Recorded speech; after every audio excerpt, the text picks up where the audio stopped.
गुरु भगवान के शुक्राने हैं, गुरु भगवान को नमन है। भगवान ने कहा है कि मेरे चरित्र से भी ज़्यादा, और स्वामी रामसुखदास जी भी कहते हैं कि मेरे चरित्र से भी ज़्यादा भक्तों के चरित्र से लाभ मिलता है। जब हम भक्तों के चरित्र पढ़ते हैं तो उससे उनका भगवान से कितना प्रेम था, उन्होंने कैसे भजन किया, उनका जीवन कैसा था, हमें बहुत कुछ सीखने को मिलता है। तो आज हम तुकाराम जी का चरित्र ले रहे हैं। तो तुकाराम जी के चरित्र में बहुत ज़्यादा वैराग्य है। हमारे मन में प्रश्न उठता है कि जब मैं भगवान की तरफ लगा हूँ, जब मैं परमात्मा में लगा हूँ, जब मैं नाम जप करता हूँ, तो मेरे जीवन में कष्ट क्यों आया। तो इन सारी बातों का आंसर तुकाराम जी के चरित्र में आपको मिलेगा। इनके जीवन में कष्ट ही कष्ट है, और ये बहुत पुराने ज़माने की बात है, जब भुखमरी होती थी, पानी नहीं होता था, अकाल पड़ जाते थे, लोगों की मृत्यु हो जाती थी, तब की बात है। इन्होंने मेनली इनका जो साधन था वो नाम जप था। तुकाराम जी का विट्ठल विट्ठल बोलते थे, और विट्ठल श्री कृष्ण को ही कहते हैं। तो इन्होंने कहा है कि मेरे लिए तो सब कुछ नाम जप ही है। संत ने मरम की बात खोलकर हमें बता दी, हाथ में झांझ मजीरा ले लो और नाचो गाओ, समाधि के सुख को भी इस पर न्यौछावर कर दो। ऐसा ब्रह्मरस इस नाम संकीर्तन में भरा हुआ है। भक्ति का बल ऐसा है कि उससे इस ब्रह्म रस सेवन का आनंद दिन प्रतिदिन बढ़ता ही जाता है। ये समझ लो चारों मुक्तियाँ हरिदासों की दासियाँ हैं। तो जो भगवान में लग गया, भगवान से प्रेम हो गया, जिसके जीवन में नाम जप है, जो कीर्तन करता है। कीर्तन का मतलब नहीं है कि झान मंजीरा लेकर ही नाचना कूदना, और जो माला हम फेरते हैं ना, वो भी कीर्तन ही है। और अगर हम लोग सब मिलकर कीर्तन करते हैं तो फिर उसका तो आनंद ही अलग है। भगवान ने कहा सब यज्ञों में जप यज्ञ में हूँ, सब यज्ञों में जप यज्ञ में हूँ। तो जप यज्ञ भगवान को सर्वश्रेष्ठ है। सारे यज्ञ भी तभी पूर्ण होते हैं जब अंत में जप होता है। अगर मैं यज्ञ में कोई त्रुटि रह गई हो तो नाम जप करने से वो त्रुटि भी पूर्ण हो जाती है। कह रहे हैं भक्ति में इतना रस है कि वो दिन पे दिन बढ़ता ही जाता है। और चारों मुक्तियाँ, केवल मुक्ति, सदो मुक्ति, जीवन मुक्ति, ऐसे करके 4 मुक्तियाँ हैं। तो ये सब हरिदासों की दासियाँ हैं। ये सब जो भगवान के भक्त होते हैं, हरिदास होते हैं, उनके आगे पीछे घूमती हैं। तुकाराम कहते हैं, विट्ठल विट्ठल विट्ठल वाणी अमृत रस संजीवनी। इससे मन को शांति मिलती है और विविध ताप एक क्षण में नष्ट हो जाते हैं। तुकाराम जी कह रहे हैं इनके कुल देवता थे विट्ठल, तुकाराम जी के, और इनके पिता भी विट्ठल विट्ठल का जप करते थे। कह रहे हैं विट्ठल विट्ठल जो है ये वाणी रस की संजीवनी है। संजीवनी बूटी होती है ना, जो प्राणों को पुनर्जीवित कर देती है। इससे मन को शांति मिलती है और विविध ताप नष्ट होते हैं। 3 ताप है, आदि दैविक, आदि भौतिक और आध्यात्मिक। तो तीनों ताप नाम कीर्तन से नष्ट होते हैं। अब चाहे विट्ठल विट्ठल आप करिए, चाहे हरे कृष्ण महामंत्र करिए, चाहे राधे राधे करिए, पर आप किसी की महिमा कभी सुनते हैं, किसी की महिमा कभी सुनते हैं, सब एक जैसे ही हैं। कि जिसकी जैसी श्रद्धा है वो एक नाम जब पकड़ ले और उसी को करता रहे, अपने नाम को चेंज ना करे। मन को उसका अभ्यास पड़ जाता है और वही नाम जप करे। जिस समय संत एकनाथ जी, ज्ञानेश्वर महाराज और नामदेव जी ने महाराष्ट्र में भागवत धर्म स्थापित किया, उसी समय तुकाराम जी का भी जन्म हुआ। तुकाराम के भाग्यवान पिता भोला जी और पुण्यवती माता कनकई देहू में सुखपूर्वक रहते थे। देहू जगह का नाम है। इनके पिता का नाम है भोला जी और माता का नाम है कनकई। पति पत्नी दोनों अपना जीवन परोपकार और पुण्य कर्मों में व्यतीत करते थे। दोनों पति पत्नी जो हैं वो पुण्य कर्मों में और मतलब सेवा करते थे। जैसे गुरु जी सेवा करते हैं ना, हम लोग सेवा में लगे रहते हैं, सत्संग सेवा करते थे। इन्होंने आगे बताया है, भूखे को अन्न खिलाते, प्यासे को पानी पिलाते, साधु संतों की सेवा करते, घर की विट्ठल मूर्ति की बड़ी प्रेम से पूजा अर्चा करते, सदा भजन पूजन में ही आनंद में रहते। खूब सेवा करते, भूखे को अन्न, प्यासे को जल, बीमार को दवाई, सबकी सेवा करते। अपनी जीवन निर्वाह के लिए क्या करते? तो बोला जी थोड़ा व्यापार, थोड़ी महाजनी और थोड़ी खेती करके जीवन काट रहे थे। इनके पिता जो थे भोला जी, वो थोड़ी महाजनी करते, थोड़ा व्यापार करते। महाजनी मतलब पैसा उधार देना, और कुछ खेती कर लेते थे। उनके प्रथम पुत्र साव जी हुए। तुकाराम के जो बड़े भाई थे उनका नाम था साव जी, और द्वितीय पुत्र थे तुकाराम जी। तो जब इनका ये गर्भ में आए तो इनकी माता को बड़ा वैराग हुआ, और एक कोने में बैठी रहती, किसी से बोलती नहीं, प्रपंच की ओर ध्यान ना देती। उनकी कोख से महाविष्णु भक्त जन्म लेने वाले थे, शायद इसलिए वे घंटों भगवान की ओर निहारती रहती और हरि कीर्तन में मगन रहती। इनकी माँ जो थी हर समय हरि कीर्तन करती रहती, घंटों भगवान की ओर निहारती रहती और भगवान में ही मस्त रहती। ये कनकई के एक जन्म का नहीं, असंख्य जन्मों का पुण्य था, जो देवलोक के लिए भी दुर्लभ। तुकाराम जैसे श्रेष्ठ पुत्र का लाभ हुआ। कह रहे हैं ये जो कनकई इनकी माँ थी, उनके एक जन्म का पुण्य नहीं था, अनेकों जन्मों का पुण्य था कि उनके गर्भ से तुकाराम जैसे महान भगवत भक्त का जन्म हुआ। ऐसी कीर्तन भक्ति का डंका बजाने वाले समर्थ पुत्र जिसकी कोख से पैदा हुआ, वही तो यथार्थ पुत्रवती है। बोले माता जन्मे तो भक्त जन्मे या शूरवीर, नहीं तो भांज भली काय गवावे नूर। तो या तो भक्त जने या शूरवीर, नहीं तो काय को नूर गंवा रही है। तो ऐसे तो निरे बच्चे पैदा होते रहते हैं। अब बालकाल में, बचपन में तुकाराम जी जो थे बड़े खिलाड़ी थे। तुकाराम जी के जीवन के प्रथम 13 वर्ष माता पिता के संरक्षण में बड़े सुख से व्यतीत हुए। बचपन में तुकाराम बड़े खिलाड़ी थे। भगवान से झगड़ते हुए उन्हें फिसड्डी कह देना, कहीं पासा उल्टा पड़ा और कहीं पौवारे चिल्लाना, और कभी अनेक भाषाओं का इस्तेमाल करते, जिससे उनके बालकपन में खिलाड़ीपन होना प्रकट होता है। पर साथ ही वे बचपन में भगवत भक्ति के रंग में भी रंगे थे, खिलाड़ी भी थे और भगवत भक्त भी थे। भोला जी ने अपने तीनों पुत्रों का विवाह क्रम से कर दिया। बचपन में ही उन्होंने अपने तीनों लड़कों का विवाह कर दिया भोला जी ने। तुकाराम जी का प्रथम विवाह हुआ तब वे 12 वर्ष के थे। अब बताइए, आजकल तो 30-30 साल में शादी नहीं करते लोग। तुकाराम जी जो थे 12 साल के थे तब शादी कर दी। उनकी पत्नी का नाम रखुमाई था। विवाह के 1-2 वर्ष के बाद पता चला कि उनकी जो पत्नी है तुकाराम जी की, उनको दमे की बीमारी है। उनके अच्छे होने के कोई लक्षण नहीं है। तब तुकाराम जी के माता पिता ने उनका दूसरा विवाह कर दिया। उनकी दूसरी पत्नी का नाम था जीजाबाई, तथा वे एक धनी साहूकार की बेटी थी। पुत्रों से और बहुओं से भरा घर को देखकर माता कनकई के दिन आनंद से बीत रहे थे। 3-3 बहुएं, 3-3 पुत्र, तो उनकी माता के दिन जो थे बड़े आनंद से बीत रहे थे। भोला जी की ढलती उम्र थी, 50 के लगभग होंगे। सुखपूर्वक उनका समय कट रहा था। सभी बातें अनुकूल थी, रोजगार अच्छा था, कोई कमी नहीं थी। दीन वत्सल भगवान की पूर्ण कृपा थी। धीरे धीरे भोला जी के मन में ये बात आने लगी कि अब कामकाज लड़कों को सौंप कर मुझे वैराग ले लेना चाहिए और पूर्ण भजन करना चाहिए। उन्होंने अपने बड़े बेटे को बुलाया और कहा, अब व्यापार का सारा भार तुम अपने सिर पर उठा लो। पर सावा जी के विरक्त मन में ये बात नहीं जमी। उन्होंने नम्रतापूर्वक कहा, मुझे इस जंजाल में मत फंसाइए। मैं तो तीर्थ यात्रा पे निकलना चाहता हूँ। मुझे आशीर्वाद दीजिए कि ये जीवन परमार्थ कार्यों में लगे। मैं भगवान के नाम में ही, भगवान की सेवा में ही अपने जीवन को व्यतीत करना चाहता हूँ। आप मुझे आशीर्वाद दीजिए।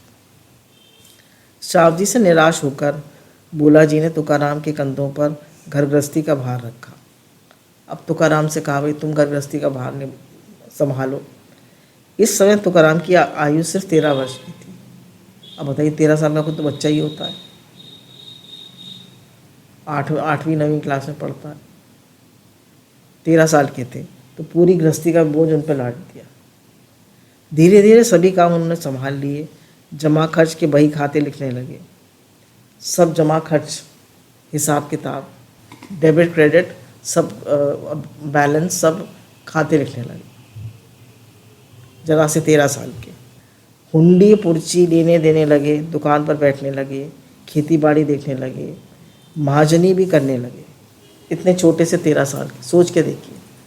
और आजकल के बच्चों को देखिए, टीवी देखते हैं और मस्ती करते हैं। और तब ये 13 साल के तुकाराम सब करने लगे, महाजनी करते, खेती करते, उसका रजिस्टर मेंटेन करते, हिसाब किताब का, credit, debit credit, balance sheet maintain करते। ये सभी काम है बड़ी चतुराई और दक्षता के साथ करते और सब काम बहुत अच्छे से करते। बोला जी ने उनको सीख दी थी, अब ये बहुत इंपॉर्टेंट बात है। देखिए, उनके पिता ने उनको सीख दी थी कि लेन देन और सब कामकाज ऐसे कौशल से करना कि हानि लाभ सदा दृष्टि में रहे। ऐसे ही काम करें जिसमें अंत में अपना लाभ ही हो। कह रहे ऐसा काम करना कि जिसमें तुम्हें अंत में लाभ ही लाभ हो। बोले कोई नुकसान का काम मत करना, लाभ का ही काम करना। प्रभु की कृपा से तुकाराम जी के चित्त में इन शब्दों का आंतरिक परम अर्थ जाग गया। सच्चा लाभ क्या है? भगवान। संसार के जितने भी लाभ हैं वो तो सब संसार में ही रह जाने वाले, असली लाभ तो भगवान ही है। तो उन्होंने कहा सारा मन अपना भगवान में लगा दो। उन्हें जो परम अर्थ मिला वह यही था, सावधान। प्रपंच में जो कुछ लाभ है वह श्री हरि ही है, अशाश्वत द्रव्य संग्रह हानि है। उन्होंने कहा जितना भी ये हम सेवा कर रहे हैं, प्रपंच में रह रहे हैं, इसका परम लाभ सिर्फ भगवान है। हाथ काम, मुख राम, हृदय साची प्रीत, दरिया गृहस्थी की यही उत्तम रीत है। यही उत्तम रीत है कि हमारा मन भगवान में लग जाए, हमें संसार से वैराग आ जाए। इस लाभ हानि को ध्यान में रख के श्री हरिपद रूप परम लाभ को जोड़ लो। उनके चरित्र के इस भाग से हमें ये सीखने को मिलता है कि बाहर से संसार के कार्य ठीक प्रकार करते हुए भी उनका हृदय भगवत प्रेम में ही तल्लीन रहता था।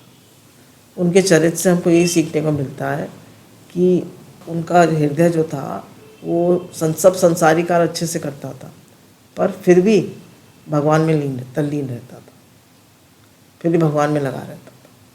तुकाराम जी की इसी समय माता पिता, विशेषतः माता से बड़ा सुख मिला। तुकाराम जी की माता जो थी उनसे कनकई बहुत प्रेम करती थी, तो उन्हें अपनी माता से विशेष प्रेम था और माता से उन्हें बड़ा सुख मिला। परम पिता परमात्मा को हम चाहें जिस भाव से देख और पुकार सकते हैं, कारण वे पिता भी हैं और माता भी हैं।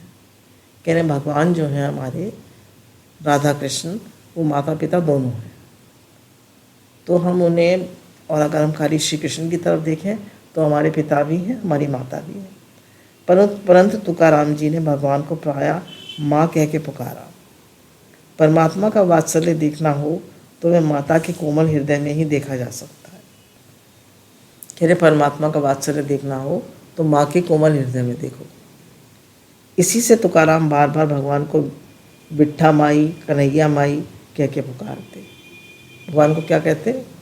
बिट्ठा माई, कन्हैया मैया। कन्हैया को मैया कहते। भगवान को, भगवान हमारे जन्मों जन्मों की माँ है ना, तो उन्हें माँ कह के पुकारते। इस तरह तुकाराम भगवान के प्रेम व मातृ पितृ प्रेम का आनंद लेते हुए जीवन व्यतीत कर रहे थे, पर भाग को तो कुछ और ही मंजूर था। तुकाराम के माता पिता स्वर्ग से धार गए। हे भगवान, बड़े भाई की पत्नी का देहांत हो गया। बड़े भाई के पत्नी भी नहीं रही। इसके बाद बड़े भाई विरक्त होकर घर से निकल गए और बड़े भाई ने संन्यास ले लिया और घर से चले गए। इधर इन घटनाओं से व्यापार पर भी असर पड़ा। पिता का शरीर शांत हो गया, माता का शरीर शांत हो गया, बड़े भाई ने संन्यास ले लिया, उनकी पत्नी का शरीर शांत हो गया। तो इस सब से उनके व्यापार पर भी घाटा पड़ा, दिवाला निकल गया। बिजनेस में उनका दिवाला निकल गया, बिजनेस फेल हो गया। साख जाती रही। उनकी एक साख थी ना कि लोग बड़े मतलब अच्छे संपन्न घर के परिवार के लोग हैं, इनकी एक साख थी बाजार में, बिजनेस में, वो सब चली गई। अन्न के बिना प्रथम पत्नी का प्राणांत हुआ और प्रथम पुत्र संता जी की मृत्यु हो गई। अब इनकी जो प्रथम पत्नी थी तुकाराम की, उनका अन्न के अभाव में उन्हें खाने को नहीं मिला, और बड़े पुत्र सावा जी, संता जी की भी मृत्यु हो गई भूख के कारण। इतनी उस समय मतलब गरीबी थी, इतना अन्न कम था। इस प्रकार अनेक संकट एक के बाद एक उन पर आते गए। देखिए, माता पिता का शरीर शांत हो गया, भाई का शरीर शांत हो गया, इनकी अपनी पत्नी का शरीर शांत हो गया, इनके बेटे का शरीर शांत हो गया, बिजनेस फेल हो गया, साख खत्म हो गई, कि बचा ही क्या। तो भगवान ने सब कुछ छीन लिया। भगवान जेलस लवर है ना, तो कभी कभी भगवान ऐसी लीला करते हैं, और डरिएगा नहीं, बात को समझिए। किसी किसी की प्रारब्ध बड़ी कठिन होती है, पर भगवान उनसे बहुत प्रेम करते हैं, वो उनको पूरा के पूरा अपने से लगा लेते हैं। इस समय ये सीखने को मिलता है कि प्रभु के समरे दुख ना आवे नहीं है, दुख ना संतापे। उसको दुख संतापते नहीं है, वो इस संसार को मिथ्या समझता है। ये संसार सच्चा नहीं है, रहने वाला नहीं है। इससे उनका चित्त दुखी हो गया, और फिर वैराग तीव्र व ज्वालंत हो गया। वैराग की ज्वाला में उनकी प्रेम नदी कुछ समय बिल्कुल सूख गई। उनको इतना वैराग था कि उनकी प्रेम की जो नदी थी वो बिल्कुल सूख गई। उनकी जो दूसरी पत्नी थी उसका मिजाज भी चिड़चिड़ा था। पहली पत्नी का तो शरीर शांत हो गया, और दूसरी पत्नी जो थी वो बहुत चिड़चिड़ी थी। अक्सर हम लोग सुनते हैं ना, तुकाराम जी गन्ने का बंडल लेकर आए, बच्चों ने मांग लिए, हमें दे दो, हमें दे दो, सब गन्ने दे गए, आखिर में एक बचा। तो उनकी पत्नी बोली, क्या क्या खाएं हम, एक गन्ना लेकर आए हो। तो उसने, उनकी पत्नी ने उनकी पीठ पे दे के मारा, तो टूट गया वो। बोले, अच्छा भाग्यवान, बड़ा अच्छा किया तूने, आधा तू खा ले, आधा मैं खा। तो इनकी पत्नी जो थी बड़ी गुस्से वाली थी। ऐसी कर्कशा स्वभाव की पत्नी होने से उनकी वैराग्यवृत्ति बढ़ी, और वे भगवान के सम्मुख हो गए। भगवान के सम्मुख होते ही एक बार फिर उनके प्रेम की नदी प्रकट हो गई। प्रेम के लिए पात्र भी अब उत्तम मिला। उनका मन देह गेह आदि समस्त उपाधियों से उचट गया। बस एक आस लगी रही कि साधु संतों के दर्शन देने वाले भगवान मुझे कब मिलेंगे। देह और गेह से, शरीर से, और गेह मतलब घर गृहस्थी से, उनका मन सब तरफ से हट गया। और साधु संतों को दर्शन देने वाले भगवान मुझे कब मिलेंगे, उनको ये आस लग गई। इसी धुन में चित्त की सारी वृत्तियाँ समा गई। आग की तेज आंच के लगते ही जैसे दूध में उफान आ जाता है, वैसी रणतर वैराग के प्रखर ताप से तपते ही वह करुण घन मेघ शाम पिघल पड़े और उतर आए वैकुंठ धाम से, उस जगह जहाँ तुकाराम उनकी प्रतीक्षा में धुनी रमाए थे। अब भगवान जो है मेघ शाम है, तो वे पिघल गए तुकाराम की भक्ति देख के, उनका प्रेम देख के, और वे उतर आए उनको दर्शन देने के लिए। बोलिए भक्तवत्सल भगवान की जय, हमारे श्याम सुंदर भगवान की जय। जय जय श्री राधे श्याम। तुकाराम फिर ये अनुभव करने लगे कि मेघश्याम के रूप में दर्शन देने वाले परमात्मा प्राणी मात्र में ही तो रम रहे हैं। अब उनको ये मतलब ये फील होने लगा कि भगवान तो घटघटवासी हैं, सबके हृदय में भगवान है। तो वासुदेव सर्वम, वासुदेव सर्वमिति। तो उन्हें ये दर्शन अनुभव होने लगा कि भगवान तो घटघटवासी हैं। एक हम कहते हैं एक अनुभव हो जाना होता है, तो उन्हें अनुभव हो गया कि भगवान घटघटवासी हैं। एक बूंद पानी नहीं, पानी बिना जान के लाले पड़ गए, सहस्रों मनुष्य भूखे मर गए। तुकाराम जी की ज्येष्ठा पत्नी भी इसी में होम हो गई। कह रहे हैं मतलब पानी नहीं पीने को अकाल पड़ गया, तो उनकी बड़ी पत्नी का शरीर शांत हो गया। अन्न के बिना स्त्री मरी, इस दुर्घटना की ऐसी ठेस उनके हृदय पर लगी जो कभी भूलने वाली नहीं थी। बोले खाने को नहीं मिलने से उनकी पत्नी का शरीर शांत हुआ, इससे उन्हें बड़ा कष्ट हुआ, बड़ा दुख हुआ। दुख शोक की कोई सीमा नहीं थी। सारी संपत्ति, गाय बैल, स्त्री पुत्र, इज्जत आबरू सब चली गए। इतने भारी दुख के दंश से तुकाराम जी का कलेजा फट गया। छोटे बच्चे से ही तो थे, सब कुछ चला गया। इतने भारी दुख से 15 साल के रहेंगे, 15-16 साल, इनका कलेजा जो है फट गया। तो बहुत ज़्यादा दुखी हो गए कि क्या संसार है, दुख ही दुख है, इसमें तो कुछ है ही नहीं सुख। वैराग्य बीजारोपण। संसार सच कहिए तो दुखों का ही घर है। दुखालयम अशाश्वतम। संसार कैसा है? दुखालयम अशाश्वतम। कहने जीव मात का यही अंतिम अनुभव है कि संसार दुखालय है और अशाश्वतम। इतने दुखों के पहाड़ टूटने पर भी संसार का भयानक स्वरूप तुकाराम के सामने था। सांसारिक दुखों की उन आघातों से संसार के दुख में था इन्होंने स्पष्ट दिखाई दी। उनका चित्त संसार से उछट गया और उनका मन संसार से उछट गया। और सामान्य जीव सांसारिक दुखों की चक्की में पीस दिए जाते हैं, पर वे ही दुख भगवान पुरुषों के उद्धार का कारण बनते हैं। तुकाराम जी ने इस महादुख को अपनी अलौकिक स्थिति प्रज्ञता प्रकट की। कहने संसारी लोग तो दुख की चक्की में पिस जाते हैं, उन्हें डिप्रेशन हो जाता है, वो कुछ लोग भाग जाते हैं संसार से, कुछ लोग सुसाइड कर लेते हैं, कुछ लोग दुखी हो जाते हैं, कुछ लोग परेशान हो जाते हैं, टेंशन हो जाता है उन्हें।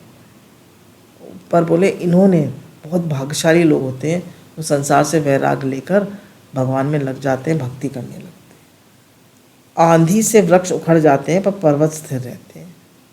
देखा, आंधी से पेड़ तो उखड़ जाते हैं, पहाड़ नहीं उखड़ते। तुकाराम जी की भक्ति और भगवान से प्रेम पहाड़ के समान था।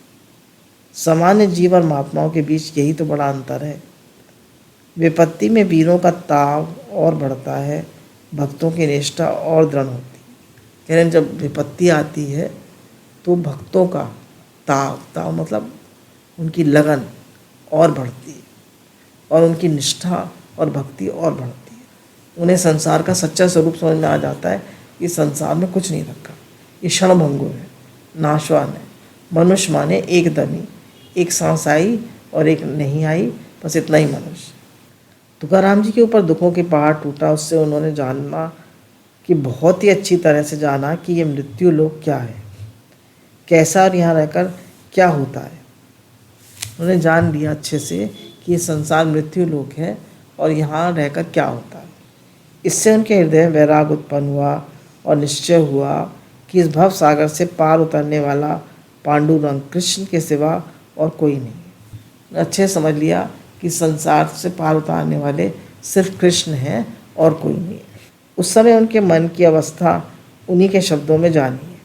तुकाराम जी अपने शब्दों में अपनी स्थिति का बयान कर रहे हैं। मेरे पिता मेरे बचपन में ही स्वर्ग से धारे, उस समय संसार की कोई चिंता नहीं थी।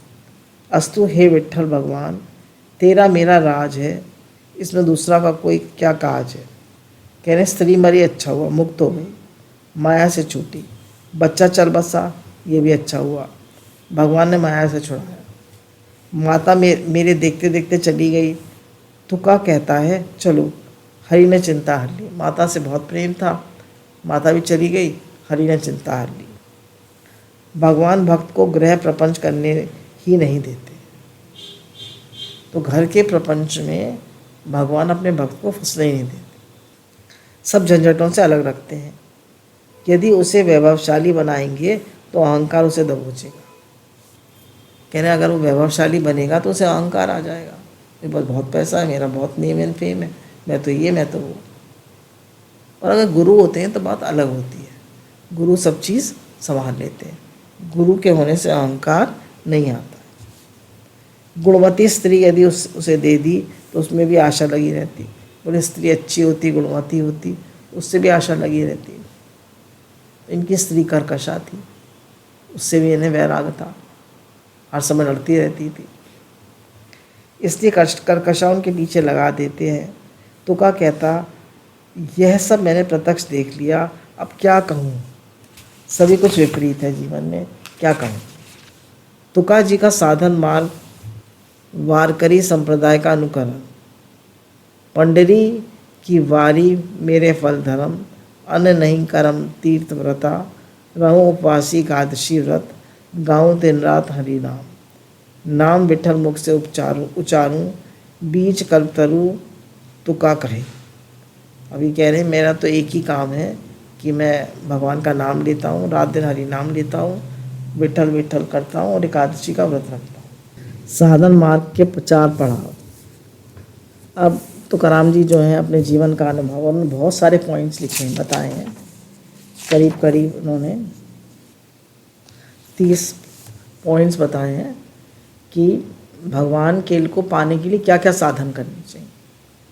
उनका अनुभव कह लीजिए, उनके साधन कह लीजिए।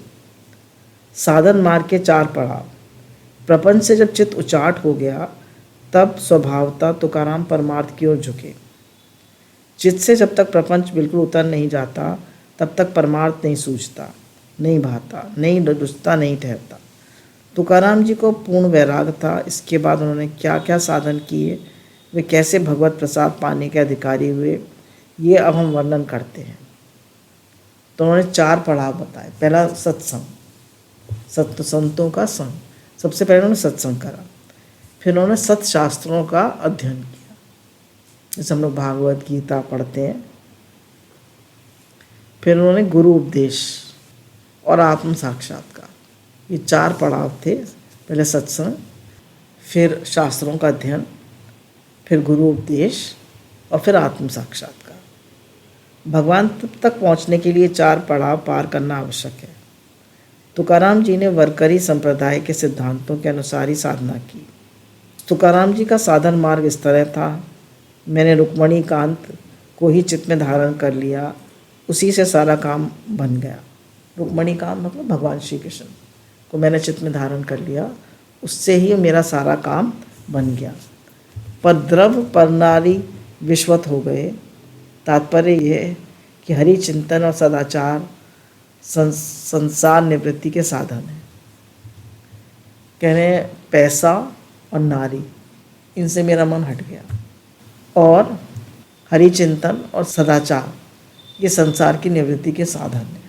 भगवान की बात करो और सदाचार, जीवन में सदाचार, तो ये ही संसार से निवृत्ति के साधन हैं। कुल देवता जिनके पंडित नाथ हैं उनके घर में दासी पुत्र होकर रहूँगा। अभी कह रहे हैं मैं उनके घर में दासी बन के रहूँगा जिनके घर में भगवान की भक्ति होती हो। मैं उनके घर में पशु बन के रहूँगा जिनके घर में भगवान की भक्ति होती है। जिनके घर में विट्ठल का चिंतन होता है मैं उनके पैरों की जूती बन के रहूँगा। जिनके आंगन में तुलसी का पेड़ है उनके यहाँ मैं झाड़ू बनकर रहूँगा। इससे तुकाराम जी अपने उपास के प्रति प्रीति व्यक्त करते हैं और अपना दैन्य व्यक्त करते हैं कि कितना दैन्य है कि जिनके घर में हरि भक्ति होती है मैं उनकी जूती, उनकी झाड़ू, उनका पशु और उनके घर का दासी पुत्र बन के रहूँगा। इतनी उनके अंदर दैन्य था। मैं भगवान का रहस्य नहीं जान सकता, पर इतना अवश्य जानता हूँ कि निर्लज्ज होकर उनके गुणगान गाता हूँ। मेरा सारा धन यही है, यही संपूर्ण साधन है, निर्लज्ज नाम स्मरण। बोले निर्लज्ज होकर नाम का स्मरण करो, जैसे करते हैं ना इस्कॉन वाले, सड़क पे गाते हैं, खूब ढोलक बजाते हैं, मंजीरा बजाते हैं और खूब कह रहे हैं खूब संकीर्तन करो, खूब संकीर्तन करो, खूब भगवान का नाम। अपने पांडुरंग को सर्वप्रथम नमन। मेरे जी को जंजाल से छुड़ाया ऐसे दयालु मेरे प्रभु नारायण हैं। सतत श्री विट्ठल के मुख से उच्चारूं, यही मेरा नियम है, यही मेरा धर्म है। कहने मैं सारा दिन और रात विट्ठल विट्ठल विट्ठल यही नाम लेता रहता हूँ, यही मेरा धर्म है। मैं लोगों की तरफ नहीं देखता, मैं किसी की तरफ नहीं देखता, हरि कथा करता हूँ। अचानक तुम उन्हें देख लोगे। भावुक भक्तों के हाथ भगवान लगते हैं। कह रहे हैं जो भावुक होते हैं, इमोशनल होते हैं, उनको भगवान मिलते हैं, बुद्धिमान लोगों को नहीं मिलते। निर्गुण भगवान भक्ति प्रिया माधुर्य चखने के लिए अपनी इच्छा से सगुण बनकर आते हैं। तो जो निर्गुण की भक्ति करते हैं वही निर्गुण भगवान सगुण साकार बनकर भक्त का प्रेम रस चखने के लिए आते हैं। चित्त उनमें रंग जाए तो स्वयं ही चैतन्य हो जाए, फिर वे निजानंद की क्या कमी रहे। अब ये कह रहे हैं बस मेरा तो एक ही काम है कि विट्ठल विट्ठल विट्ठल भगवान का नाम जपता रहो। जोड़ूं यही पूंजी संसार से सारी, राम शरण हरि नारायण। मैं हर पल संसार में भी हरि नाम की पूंजी जोड़ता हूँ। कह रहे मेरे जैसे गुरु बताते हैं ना कि हमारी जिव्या जो है नोट छापने की मशीन है, इसे नोट छापते जाओ। अगर हमें नोट छापने की मशीन मिल जाए तो क्या करेंगे, पागल हो जाएंगे, नोट छापते रहेंगे। और हमारी जिव्या जो है ये हरि नाम छापने की मशीन है, ये नोटों से भी अधिक कीमती है। ये जो करेंसी है भगवान के नाम की, ये हमें संसार से पार उतार देगी, ये भव सागर से पार उतार देगी। भगवदानंद इतना सुलभ होने पर भी ये जीव संसार जाल में मछलियों की तरह क्यों छटपटा रहा है। यानी भगवान से मिलना इतना आसान है कि भगवान का नाम लो बस और उसी में रम जाओ। कह रहे फिर भी ये जीव जो है मछली की तरह संसार में छटपटा रहा है, मेरी समझ में नहीं आता। सत्संग करके हरि गुणगान का परम सुख क्यों नहीं भोगते। बोले सत्संग करो और भगवान का नाम लो और उनका सुख भोगो। परंतु हे नारायण, तुम्ही ने इन्हें इस अहंकार के खेल में लगा रखा है और स्वयं अलग रहकर विश्व की लीला कौतिक से देख रहे हो। तुकाराम जी कह रहे हैं तुम ही संसार के खेल में फंसे पड़े हो अहंकार के कारण। संसार में मुझे सुख मिलेगा इस चाह से तुम संसार में फंसे पड़े हो और सुख संसार में है नहीं। जीव जनों पुण्य मार्ग पर आ जाओ, तभी ये विट्ठल पार करेंगे। पुण्य कर्म कौन सा करें ये जानना चाहते हो तो सुनो। अतिथि देवता द्विजों का पूजन करो।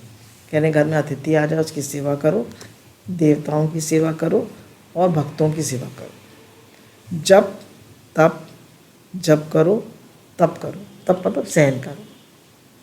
अनुष्ठान यज्ञ आदि करो, संतों ने जो मार्ग बताया उस पर चलो। साधक की अवस्था उदास रहनी चाहिए। उदास किसे कहते हैं, जिसके अंदर बाहर कोई उपाधि ना हो, उसकी जिव्या लोलुप ना हो, भोजन और निद्रा नियमित हो। कह रहे हैं भक्त को उदास होना चाहिए। उदास का क्या मतलब है, ये नहीं मुँह लटका के बैठा रहे। उदास का मतलब है कि जिसको कोई उपाधि नहीं चाहिए कि मैं बड़ा महंत हूँ, मैं बड़ा पैसे वाला हूँ, मैं बड़ा साहूकार हूँ, मैं ये हूँ, मैं वो हूँ, श्री 108 स्वामी, उसको कोई उपाधि नहीं चाहिए। उसकी खाने के लिए और निद्रा के लिए उसके दोनों नियमित हैं। टाइम से सोना, टाइम से जगना, और जितना शरीर को ज़रूरत है उतना ही खाना, उसकी सब कुछ संयमित है। स्त्री विषय में फिसलने वाला ना हो, सदाचार से रहे और हरि को भजे, उसी को गुरु कृपा से ज्ञान लाभ होता है। कह रहे हैं स्त्री के चक्कर में ना पड़े, सदाचार से रहे और हरि का भजन करे, उसे ही ज्ञान लाभ होता है। अब कह रहे एकांतवास करे, ज़्यादातर एकांत में रहे, गंगा स्नान करे। अब गंगा स्नान तो हम लोग नहीं कर सकते रोज़, तो जब आप नहाते हैं, स्नान करते हैं, जो पहला लोटा डालते हैं तो कह दिया करिए हर हर गंगे हर हर गंगे।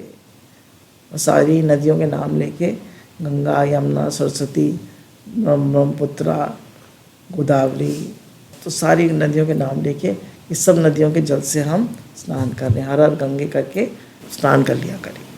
तो कह रहे हैं गंगा स्नान करो, देव पूजन करो, तुलसी की परिक्रमा करो, नियम पूर्वक करते हुए हरि चिंतन में ही समय व्यतीत करो।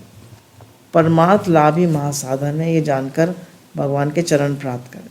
कह रहे हैं जो स्त्री के अधीन है, स्त्री के चक्कर में पड़ जाते हैं, ऐसे लोगों को ना तो इहलोक मिलता है और ना परलोक ही मिलता है। कह रहे हैं लौकिक व्यवहार जो है, जो तुम्हें सेवा मिली हुई है, उसको छोड़कर भागने का कोई मतलब नहीं। जो सेवा मिली है उसको करो।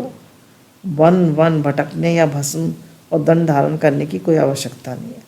कलयुग में सिर्फ कीर्तन करो, इसी से नारायण दर्शन देंगे। अब लोग कहते हैं भैया घर गृहस्थी बड़ा झंझट है, छोड़ो और भागो।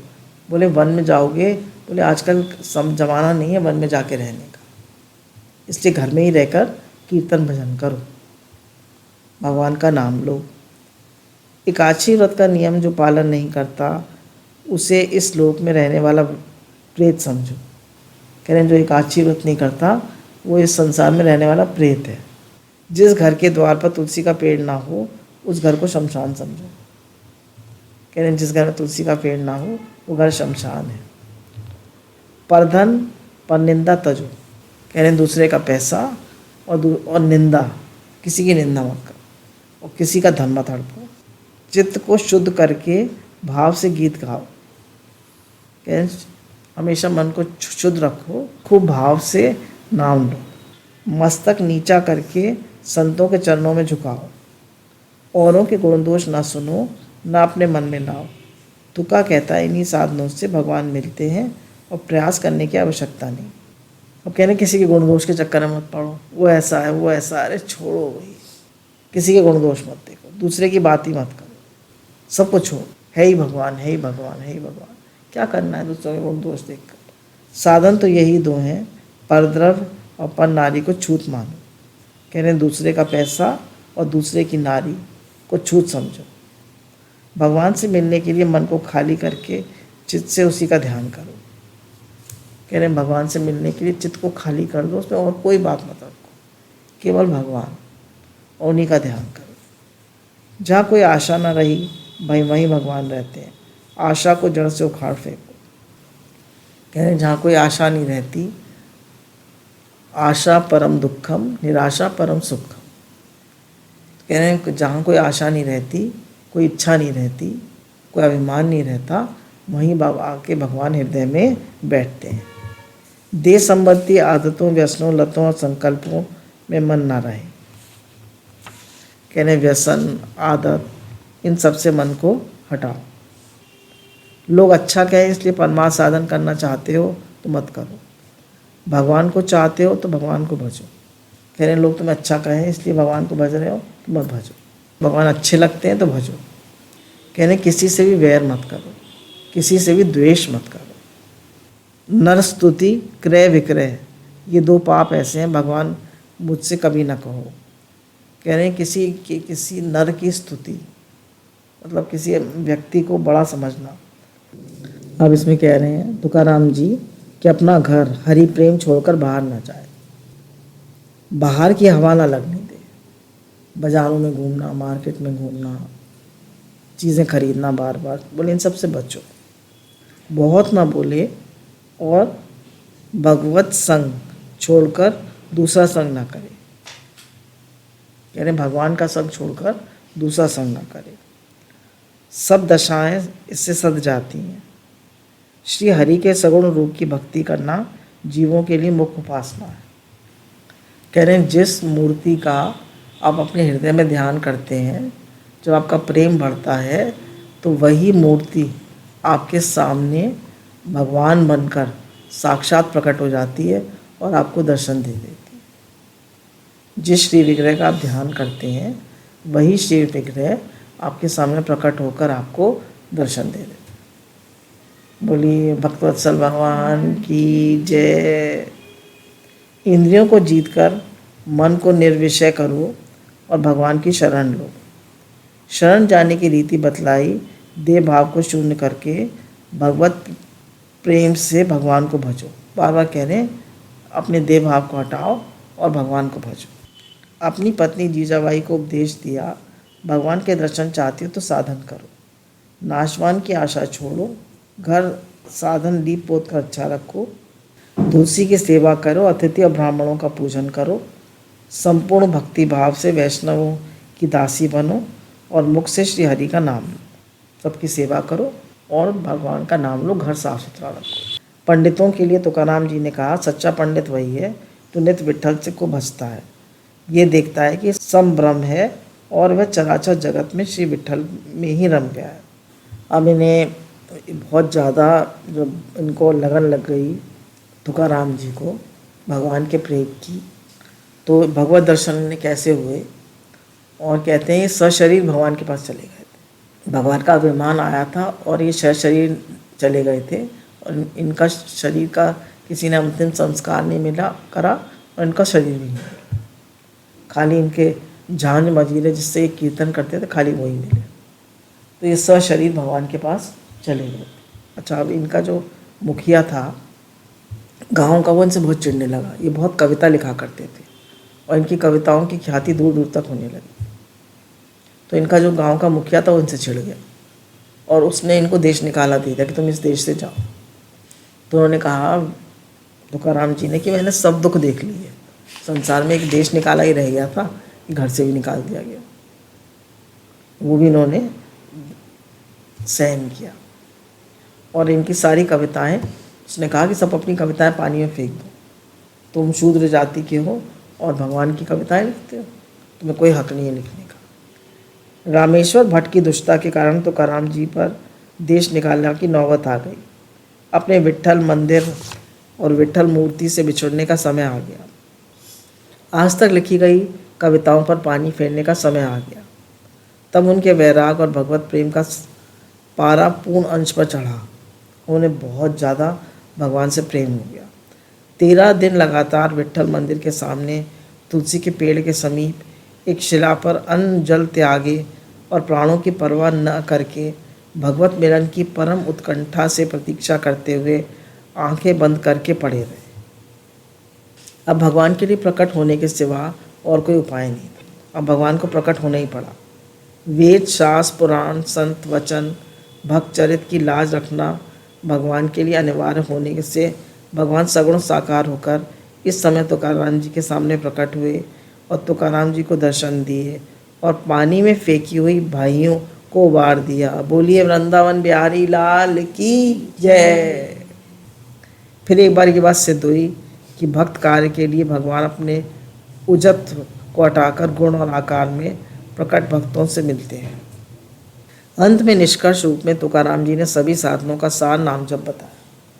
उनके शब्दों में यह नाम स्मरण ऐसा है कि इससे हरि के चरण चित्त में, रूप नेत्रों में, नाम मुख में आ जाता है। ये जीव को हरि प्रेम का आनंद अमृत पान कराकर उसका जीवत्र हर लेता है, उसका जीवभाव खत्म हो जाता है, उसका अहंकार चला जाता है। अब सिर्फ विट्ठल नारायण ही रह जाते हैं। नाम को छोड़कर उद्धार का और कोई उपाय नहीं है। ये तुकाराम जी ने विट्ठल की शपथ करके कहा। प्रयाण। तुकाराम जी की देह भक्ति योग से ब्रह्मरूप हो चुकी थी। उनका पूरा जो शरीर था वो चिन्मय हो गया था नाम लेते लेते। प्राण वाले दिन भी उन्होंने नाम संकीर्तन भक्ति अमृत की वर्षा करी, खूब नाम संकीर्तन किया। प्रेमामृत पान संत सज्जनों के आनंद से भर गए। नाम भक्ति और उत्कर्ष देखने के लिए तुकाराम जी का अवतार हुआ था। तुकाराम जी के अंदर बाहर सब कुछ विट्ठल था। इस कारण प्रयाण काल में श्री विट्ठल के सिवाय उनके लिए और कोई गति ही नहीं थी। तुकाराम जी ने गरुण जी से प्रार्थना की कि भगवान को शीघ्र ले आओ, मेरा चित्त उन्हीं की ओर लगा है, मायके जाने की बाट जो रहा हूँ। अब मेरे माँ बाप स्वयं ही मुझे लिवा ले जाएंगे। इसके पश्चात तुकाराम जी के शरीर पर शुभ चिन्ह उदय होने लगे। श्री महाविष्णु तब तुका को अकेले देव देख बैकुंठ ले गए और भगवान की ओर कोई भी व्यक्ति नहीं देख पाया। तो कीर्तन करते करते तुकाराम अंदर ध्यान हो गए। उनका शरीर फिर किसी को नहीं मिला। वे सशरीर बैकुंठ चले गए। 2-3 दिन बाद उनका करताल, तंबूरा और कंबल मिला। तुकाराम जी चले गए, हमारे लिए नाम संकीर्तन भक्ति रूप आनंद छोड़ गए, जो अन्य सभी साधनों के आनंद को छोटा कर देता है। बोलिए विट्ठल महाराज की जय। विट्ठल विट्ठल विट्ठल विट्ठल विट्ठल। हरे कृष्ण कृष्ण कृष्ण हरे हरे, हरे राम राम राम हरे हरे। बोलिए बाके बिहारी लाल की जय, वृंदावन बिहारी लाल की जय, हमारे श्याम सुंदर भगवान की जय। जय जय श्री राधे श्याम।